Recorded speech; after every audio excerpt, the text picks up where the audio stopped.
नमस्कार दोस्तों, स्वागत है आप सभी का Unacademy Rajasthan exam YouTube channel पे। मैं आपका दोस्त पंकज शर्मा हाजिर हूं आपके सामने इंडियन मॉडर्न हिस्ट्री की क्लास लेकर के। मेरे सभी दोस्तों का स्वागत है जो राजस्थान की पटवार परीक्षा व अन्य परीक्षाओं के लिए तैयारी कर रहे हैं। आप सभी दोस्तों का बहुत बहुत स्वागत है। चलिए दोस्तों, मुझे पता है आप सभी लोग प्रेजेंट होंगे जो रेगुलर मेरी क्लासेस में आते हैं। तो उनकी जानकारी के लिए एक बार मैं बता दूं कि अभी ये कुछ 1-2 दिन की क्लासेस जो हैं आपको रिकॉर्डिंग क्लासेस के रूप में मिलेंगी। कुछ बहुत ज़्यादा व्यस्तता होने के कारण मैं प्रेजेंट नहीं हूं at my home town. That is why I am just giving you these recording classes कि आपका समय खराब ना हो, एक रेगुलर क्लासेस का जो शेड्यूल बना रहता है वो बना रहे। तो दोस्तों, इन क्लासेस को भी आप अच्छे से देखिए और जल्द ही यानी बस कुछ 2 दिनों के अंदर अंदर मैं वापस आपके सामने लाइव आ जाऊंगा और आपको इन क्लासेस में जो भी प्रॉब्लम होगी वो आप मेरे साथ शेयर करिएगा। फिर हम अच्छे से उन डाउट्स को दूर करेंगे। तो सभी दोस्तों का बहुत बहुत स्वागत है। मैं उम्मीद करता हूं कि आपको मैं अच्छे से समझा पाने में सफल रहूंगा। चलिए दोस्तों, आगे बढ़ते हैं और पहले बात करेंगे अनअकैडमी के सब्सक्रिप्शन के बारे में कि अनअकैडमी का सब्सक्रिप्शन लेना क्यों जरूरी होता है। क्योंकि यहाँ आपको मिलती है लाइव क्लासेस। दोस्तों, क्या मिलती है? लाइव क्लासेस प्रोवाइड कराई जाती हैं, टेस्ट सीरीज और क्विजेस आपको प्रोवाइड कराई जाती हैं, डाउट क्लियरिंग सेशंस होते हैं जिनमें आपको डाउट्स दूर किए जाएंगे और आपका पूरा सिलेबस कराया जाएगा with Rajasthan top educators. With Rajasthan top educators, right. चलिए दोस्तों, प्लस सब्सक्रिप्शन लेने के और क्या क्या बेनिफिट्स हैं? सभी एजुकेटर्स के द्वारा लाइव स्ट्रक्चर कोर्सेज आपको मिल जाते हैं। एजुकेटर्स परीक्षा की पूरी तैयारी कराते हैं, कहीं भी कभी भी अनलिमिटेड लाइव क्लासेस आपको मिल जाती हैं। वीकली क्वेश्चन आंसर्स कराए जाते हैं, डाउट क्लियरिंग क्लासेस होती हैं, पीडीएफ आप डाउनलोड कर सकते हैं, टेस्ट सीरीज प्रोवाइड आपको कराई जाती है और बिल्कुल सही मार्गदर्शन में आपको तैयारी कराई जाती है। दोस्तों, अब आपको क्या करना होगा? उसके लिए अनअकैडमी का लर्निंग ऐप इंस्टॉल करना होगा और उसे इंस्टॉल करने के बाद आपको अपनी प्रोफाइल के अंदर प्लस ऑप्शन पे क्लिक करना होगा और जब आप उस पे क्लिक करेंगे तो आपके सामने मैनेज गोल्स आएंगे। मैनेज गोल्स में स्टेट पीएससी में आपको आरपीएससी को सेलेक्ट करना होगा और सेलेक्ट करके गेट सब्सक्रिप्शन पर क्लिक कर देना होगा। उसके बाद 12 महीने और 24 महीने में से कोई एक कोर्स आपको सेलेक्ट करना है और रेफरल कोड यूज लेना है पंकज9, जिस पर आपको मिलेगा 10% का डिस्काउंट। यानी 1 ईयर का जो 7,000 रुपीज का कोर्स है वो मात्र 6,300 रुपए में आपको मिल जाता है और 2 साल का जो 8,400 रुपए का जो कोर्स है वो मात्र 7,560 रुपए में अवेलेबल हो जाता है। दोस्तों, तो रेफरल कोड यूज लेना है पंकज9, जल्द से जल्द यूज करिए और अनअकैडमी राजस्थान एग्जाम के यूट्यूब चैनल को सब्सक्राइब कर लीजिए, बेल आइकन को प्रेस कर दीजिए और वीडियोस को लाइक और शेयर करना मत भूलिए। दोस्तों, ये हमारा टेलीग्राम चैनल का लिंक है, इसे आप ज्वाइन कर लीजिए क्योंकि यूट्यूब क्लासेस के जो नोट्स होते हैं बाकी अदर जो इंपॉर्टेंट नोटिफिकेशंस होते हैं वो भी हम आपके साथ यहाँ शेयर करते हैं। चलिए दोस्तों, तो आज का जो हमारा टॉपिक है बहुत छोटा सा इंपॉर्टेंट टॉपिक है, कांग्रेस का लाहौर अधिवेशन, पूर्ण स्वराज 1929। लाहौर अधिवेशन कब हुआ? 1929 में हुआ। दोस्तों, पूर्ण स्वराज इसका ब्रैकेट में नाम क्यों रखा गया है इसकी अभी जानकारी आपको जस्ट थोड़ी देर में मिल जाएगी। देखिए, 1929 के समय तक गांधी जी 6 वर्ष के लंबे अंतराल के बाद यानी डिफरेंस के बाद 1927 में सक्रिय राजनीति में वापस लौट करके आए। मैंने आपको बताया था कि असहयोग आंदोलन की समाप्ति के बाद में यानी 1922 में महात्मा गांधी को अशांति फैलाने के आरोप में गिरफ्तार कर लिया गया था और उसके बाद में 1927 में वापस गांधी जेल से छूटते हैं और सक्रिय राजनीति में प्रवेश करते हैं। ठीक है, महात्मा गांधी जी ने दिसंबर 1928 में कांग्रेस के कलकत्ता अधिवेशन में शिरकत करी। यानी 1928 के कांग्रेस का जो कलकत्ता में अधिवेशन हुआ था उसके अंदर गांधी जी शामिल हुए। ठीक है, ब्रिटिश सरकार को 2 वर्ष की मोहलत दी गई थी। कितने साल की? 2 वर्ष की। 1928 दिसंबर में जो ये कांग्रेस का कलकत्ता का अधिवेशन हो रहा है, इस अधिवेशन से पहले यानी कांग्रेस ने ब्रिटेन की सरकार को, अंग्रेज सरकार को 2 वर्ष की मोहलत दी थी कि वो उनकी जो डिमांड्स है उन डिमांड्स पर गौर करे, उन डिमांड्स को पूरा करने की कोशिश करे। ठीक है, लेकिन अंग्रेज सरकार ने यानी ब्रिटिश सरकार ने कांग्रेस की किसी भी मांग को पूरा तो करना दूर, उस पर बातचीत तक नहीं करी, कोई डिस्कशन भी नहीं हुआ और उसके ऊपर किसी भी प्रकार का ध्यान नहीं दिया गया। ठीक है, अब क्या होता है, 1929 का लाहौर अधिवेशन होगा दोस्तों। ठीक है, 31 दिसंबर 1929 को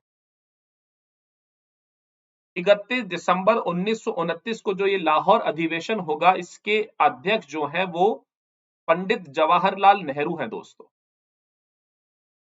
पंडित जवाहरलाल नेहरू हैं। तो एक इंपॉर्टेंस तो इसकी ये बन जाती है कि भैया लाहौर अधिवेशन की अध्यक्षता किसने करी थी? पंडित जवाहरलाल नेहरू ने करी थी लाहौर अधिवेशन की अध्यक्षता। ठीक है, चलिए, लाहौर का कांग्रेस अधिवेशन ऐतिहासिक अधिवेशन कहलाया। इस अधिवेशन के अध्यक्ष महात्मा गांधी जी को चुना गया था, लेकिन उन्होंने अध्यक्ष बनना स्वीकार नहीं किया और उन्होंने अपनी जगह जवाहरलाल नेहरू को अध्यक्ष बनाया, अर्थात लाहौर अधिवेशन की अध्यक्षता पंडित जवाहरलाल नेहरू ने करी थी। पहले चुना तो ये गया था कि महात्मा गांधी को लाहौर अधिवेशन का अध्यक्ष बनाएंगे, लेकिन महात्मा गांधी ने स्वीकार कर दिया कि मेरा कोई इंटरेस्ट नहीं है अध्यक्ष बनने में, मेरा इंटरेस्ट है भारत को स्वतंत्रता दिलाने में।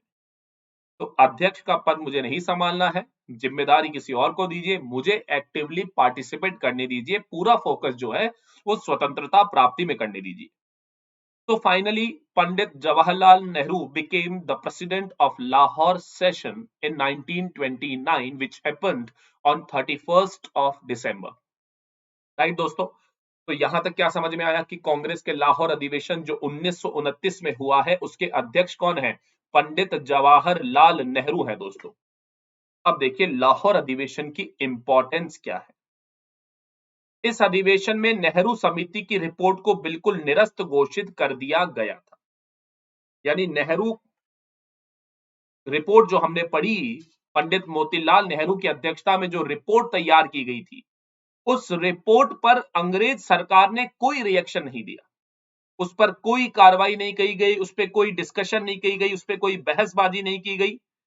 यानी कि नेहरू रिपोर्ट को अंग्रेजों ने सीरियसली नहीं लिया और अब कांग्रेस ने भी नेहरू समिति की रिपोर्ट को बिल्कुल निरस्त घोषित कर दिया। ठीक है, कांग्रेस ने यहां पर अब नए लक्ष्य बना लिए, जैसे लाहौर कांग्रेस के अधिवेशन में पारित पूर्ण स्वराज्य के प्रस्ताव के अनुसार कांग्रेस के संविधान में स्वराज शब्द का अर्थ से अर्थ यानी पूर्ण स्वतंत्रता या पूर्ण स्वराज होगा, इसे ही अब राष्ट्रीय आंदोलन का लक्ष्य निर्धारित कर लिया गया। यानी यहां पर अब कांग्रेस ने अपना नया लक्ष्य निर्धारित कर लिया है, न्यू ऑब्जेक्टिव डिसाइड किया है कांग्रेस ने, और वो क्या है? पूर्ण स्वराज यानी कंप्लीट फ्रीडम। अभी इससे पहले तक कांग्रेस क्या कर रही थी? डोमिनियन स्टेटस की मांग कर रही थी, उत्तरदायी सरकार की स्थापना की मांग कर रही थी। मैंने आपको नेहरू रिपोर्ट में पढ़ाया था, नेहरू रिपोर्ट में पहला पॉइंट ये मैंने बताया था कि उत्तरदायी सरकार की मांग की गई थी। डोमिनियन स्टेटस का मतलब मैंने आपको बताया था, अभी तक जो कांग्रेस का लक्ष्य था वो डोमिनियन स्टेटस तक था, यानी शासन तो ब्रिटेन का हो, भारत ब्रिटेन का उपनिवेश रहे, लेकिन भारत पर शासन किसका स्थापित हो? भारतीयों के द्वारा, वो डोमिनियन स्टेटस था। अब कांग्रेस कहती है भैया कोई डोमिनियन स्टेटस नहीं, अब भारत ना तो ब्रिटेन का उपनिवेश रहेगा, भारत एक संप्रभु राष्ट्र बनेगा, सोवर्ण कंट्री बनेगा, स्वतंत्र राष्ट्र बनेगा और भारत पर शासन भारतीयों के द्वारा ही किया जाएगा। तो यहां पर अब जो लक्ष्य स्थापित कर लिया है वो पूर्ण स्वराज का लक्ष्य स्थापित कर लिया गया है। पूर्ण स्वाधीनता की मांग बुलंद की गई। जवाहरलाल नेहरू ने कहा कि आज हमारा बस एक ही लक्ष्य है, स्वाधीनता का लक्ष्य है, हमारे लिए स्वाधीनता के मायने हैं और ब्रिटिश साम्राज्यवाद से पूर्ण स्वतंत्रता की बात की गई है। इसी अधिवेशन में सविनय अवज्ञा आंदोलन शुरू करने की घोषणा भी कर दी गई है। जो लाहौर अधिवेशन के बाद का जो हमारा नेक्स्ट इवेंट होगा वो सविनय अवज्ञा आंदोलन ही होगा। सिविल डिसोबीडियंट मूवमेंट जिसको हम कहते हैं, नमक सत्याग्रह जिसके अंदर होगा, दांडी मार्च जिसके अंदर होगा। स्कूल में हमने थोड़ा बहुत पढ़ा है, इसलिए आपको ये जानकारी होगी। तो दोस्तों, लाहौर अधिवेशन की सबसे इंपॉर्टेंट बात क्या है? पूर्ण स्वराज। क्या है? पूर्ण स्वराज है। ठीक है, चलिए। तो 26 जनवरी 1930 को, अब यहां पर ये इंपॉर्टेंट बात याद रखनी है आपको, पूर्ण स्वराज का जो लक्ष्य रखा है उसके लिए स्वाधीनता दिवस यानी पूर्ण स्वराज दिवस या स्वतंत्रता दिवस, जो आपको आसानी से समझ में आएगा, 26 जनवरी 1930 डिसाइड किया गया कि हम इस तारीख को स्वतंत्रता दिवस मनाएंगे। बात समझ में आ रही है? पूर्ण स्वराज का जो लक्ष्य रखा गया है उस लक्ष्य को पूरा करने के लिए 26 जनवरी 1930 की तारीख तय की गई है कि हम इस दिन मनाएंगे स्वाधीनता दिवस। ठीक है, यानी प्रथम स्वतंत्रता दिवस के रूप में मनाया जाएगा 26 जनवरी 1930 को। लेकिन स्वतंत्रता तो तब तक हमारे को प्राप्त हो नहीं पाई थी दोस्तों, ये तो आप सभी को पता ही है। स्वाधीनता तो हमें, स्वतंत्रता तो मिलेगी 15 अगस्त 1947 को, लेकिन क्योंकि लाहौर अधिवेशन में जो पूर्ण स्वराज का लक्ष्य स्थापित किया गया है और साथ ही साथ एक तारीख, एक लक्ष्य के रूप में तय की गई है कि हम इस दिन हमारा स्वतंत्रता दिवस मनाएंगे, लेकिन स्वतंत्रता तब तक प्राप्त नहीं हो पाई। लेकिन इतिहास में ये तारीख हमारे लिए बहुत ज्यादा महत्वपूर्ण थी। इसी कारण दोस्तों, हमें संविधान सभा ने संविधान तैयार करके 26 नवंबर 1949 को दे दिया था, लेकिन हमने उसे लागू कब किया? 26 जनवरी 1950। ये 26 जनवरी 1950 का जो हमारा गणतंत्र दिवस है, आप में से अगर बहुत सारे लोगों को ये बात पता नहीं होगी कि इसी कारण से हम 26 जनवरी की तारीख को हमने चुना। कम से कम इतिहास की एक महत्वपूर्ण तारीख को हम स्वतंत्रता दिवस के रूप में तो नहीं मना पाए, लेकिन हम उसे गणतंत्र दिवस के रूप में तो मना ही सकते हैं दोस्तों। क्यों?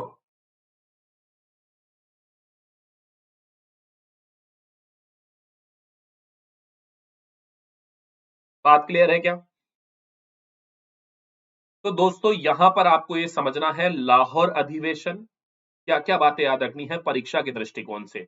लाहौर अधिवेशन 26 जनवरी 1930 को पूर्ण स्वराज दिवस।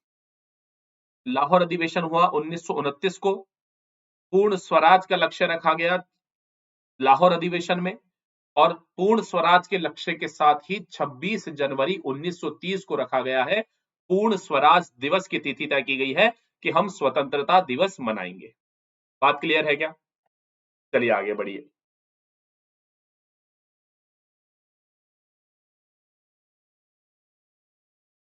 संघर्ष का कार्य महात्मा गांधी जी पर छोड़ दिया गया और इसी तरह राष्ट्रीय आंदोलन का नेतृत्व महात्मा गांधी जी के हाथों में दे दिया गया। भारत के पूर्ण स्वराज के लक्ष्य का समुचित समारोह पूर्वक और बड़े उत्साहपूर्ण ढंग से स्वागत किया गया। जैसे ही 31 दिसंबर 1929 को मध्य रात्रि यानी 12 बजे का जो टाइम हुआ, तो कांग्रेस द्वारा कलकत्ता में 1928 में एक वर्ष पूर्व दिए गए अल्टीमेटम की तारीख समाप्त हुई। वैसे ही कांग्रेस के अध्यक्ष जवाहरलाल नेहरू ने लाहौर में रावी नदी के तट पर भारतीय स्वतंत्रता का झंडा फहरा दिया। 31 दिसंबर 1929 को जवाहरलाल नेहरू ने लाहौर में रावी नदी के तट पर भारतीय स्वतंत्रता का झंडा फहरा दिया। कांग्रेस की नई कार्य समिति की बैठक 2 जनवरी 1930 को हुई, जिसमें 26 जनवरी 1930 को पूर्ण स्वाधीनता दिवस मनाने का लक्ष्य रखा गया। ये वाली बात मैंने आपको बता दी है। ठीक है, इस दिन लोगों को महात्मा गांधी द्वारा तैयार किया गया पूर्ण स्वराज्य शपथ का वचन लेना था, और यह प्रतिज्ञा आने वाले वर्ष 1947 तक लाखों लोगों ने दोहराई। यानी 31 दिसंबर 1929 को मध्य रात्रि को पूर्ण स्वाधीनता दिवस, पूर्ण स्वराज के लक्ष्य की तरफ आगे बढ़ते हुए पंडित नेहरू ने लाहौर में रावी नदी के तट पर भारतीय स्वतंत्रता का झंडा फहरा दिया और कांग्रेस की नई कार्य समिति की बैठक 2 जनवरी 1930 को हुई, जिसमें लक्ष्य रखा गया, जो बात मैं आपको बता चुका हूं, कि 26 जनवरी 1930 को पूर्ण स्वाधीनता दिवस मनाया जाएगा। So that is the importance of Lahore session दोस्तों। ठीक है, ये वाली बात भी मैंने आपको बता दी है कि 26 जनवरी 1950 को हम मनाते हैं गणतंत्र दिवस। अब इसके बाद में एक चीज और देखनी है, महात्मा गांधी जी ने इरविन के सामने 11 सूत्री मांगे पेश करी थी।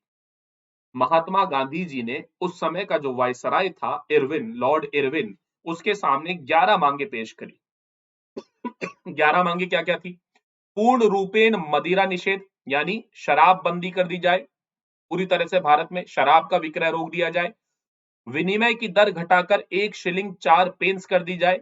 ठीक है, यानी कि जो भी एक्सचेंज रेट होती है, जो रुपी और जो उस मुद्रा में परिवर्तन किया जाता था रुपी में, उसको घटा दिया जाए उसकी रेट को। भूमि लगान आधा हो और उस पर काउंसिल का नियोजन रहे, यानी जो लैंड रेट है, जो लगान वसूला जाता है, वो आधा कर दिया जाए और उसके ऊपर एक काउंसिल की निगरानी रहे। नमक कर को समाप्त कर दिया जाए। सेना संबंधी व्यय में कम से कम 50% की कमी हो। जो भी खर्चा सेना के ऊपर किया जा रहा है, ब्रिटिश सरकार सेना पे बहुत ज्यादा खर्चा करती थी और वो सारा खर्चा जो खर्चा होता था वो भारत के राजस्व से ही तो होता था। तो गांधी जी डिमांड कर रहे हैं कि 50% की कमी कर देनी चाहिए सेना के ऊपर खर्चे पर। बड़ी बड़ी सरकारी नौकरियों का वेतन जो है वो आधा कर दिया जाना चाहिए। विदेशी वस्त्रों के आयात पर प्रतिबंध लगा दिया जाए और भारत के अंदर जो भारतीय वस्त्र जो उत्पादन होता है, यानी देशी वस्तुओं का, देशी वस्त्रों का ही प्रयोग भारत में होना चाहिए। विदेशी वस्त्रों के आयात पर पूरी तरह से प्रतिबंध लगाने की डिमांड करी थी गांधी ने इरविन से। भारतीय समुद्र तट केवल भारतीय जहाजों के लिए सुरक्षित रहे और इसके लिए कानून का निर्माण किया जाए। सभी राजनीतिक बंदियों को छोड़ दिया जाए और राजनीतिक मामले उठा लिए जाएं तथा निर्वासित भारतीयों को देश वापस आने की अनुमति दी जाए। ये राजनीतिक बंदी कौन थे? राजनीतिक बंदी गांधी उन लोगों को कह रहे हैं जिन्होंने कोई अपराध नहीं किया है, जिन्होंने किसी की हत्या नहीं करी है, कोई चोरी नहीं करी है। वो सिर्फ राजनीतिक बंदी वो लोग हैं जो कि सरकार की नीतियों का विरोध कर रहे थे, सरकार की गलत नीतियों के खिलाफ आंदोलन कर रहे थे।